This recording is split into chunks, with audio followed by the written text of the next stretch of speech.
اعوذ باللہ من الشیطان الرجیم۔ اللہ کی پناہ مانگتا ہوں شیطان مردود کے شر سے۔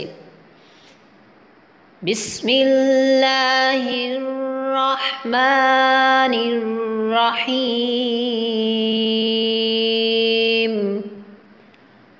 اللہ کے نام سے شروع جو بہت مہربان نہایت رحم والا ہے۔ وَلَمَّا جَاءَهُمْ كِتَابٌ مِّنْ عِندِ اللَّهِ مُصَدِّقٌ لِّمَا مَعَهُمْ وَكَانُوا مِن قَبْلُ يَسْتَفْتِحُونَ عَلَى الَّذِينَ كَفَرُوا فَلَمَّا جَاءَهُم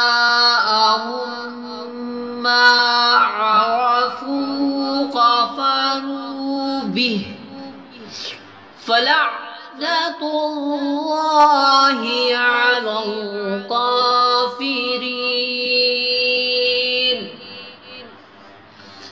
اور جب ان کے پاس اللہ کی وہ کتاب قرآن آئی جو ان کے ساتھ والی کتاب توریت کی تصدیق فرماتی ہے، اور اس سے پہلے اسی نبی کے وسیلے سے کافروں پر فتح مانگتے تھے، تو جب تشریف لایا ان کے پاس وہ جانا پہچانا اس سے منکر ہو بیٹھے۔ پاک گزشتہ کتابوں کی تصدیق کرنے والی کتاب ہے کہ وہ کتابیں اللہ تعالیٰ کی طرف سے ہیں۔ نیز ان کتابوں نے قرآن کے نازل ہونے کی خبر دی تھی، قرآن کے آنے سے وہ خبریں سچی ہو گئی۔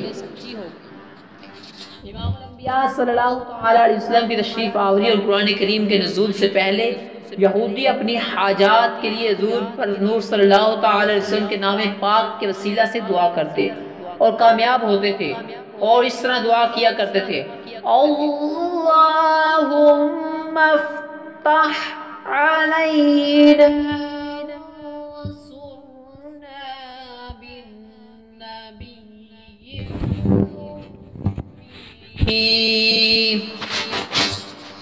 یا رب ہمیں نبی امی کے صدقہ میں فتح اور نصرت عطا فرماؤ۔ اس آیت میں یہودیوں کو وہ واقعات یاد دلائے جا رہے ہیں کہ پہلے تم ان کے نام کی طفیل دعائیں مانگتے تھے، اب جب وہ نبی تشریف لے آئے تو تم ان کے منکر ہو گئے۔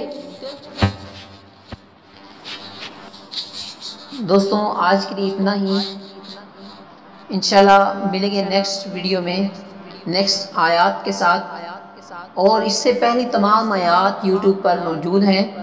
آپ کسی بھی آیت کا ترجمہ سمجھنا چاہیں یا سننا چاہیں یا لکھنا چاہیں، عربی اور اس کا ترجمہ اردو میں موجود ہے، آپ اسے سرچ کر کے حاصل کر سکتے ہیں اور اس کا ترجمہ سن بھی سکتے ہیں اور سمجھ بھی سکتے ہیں۔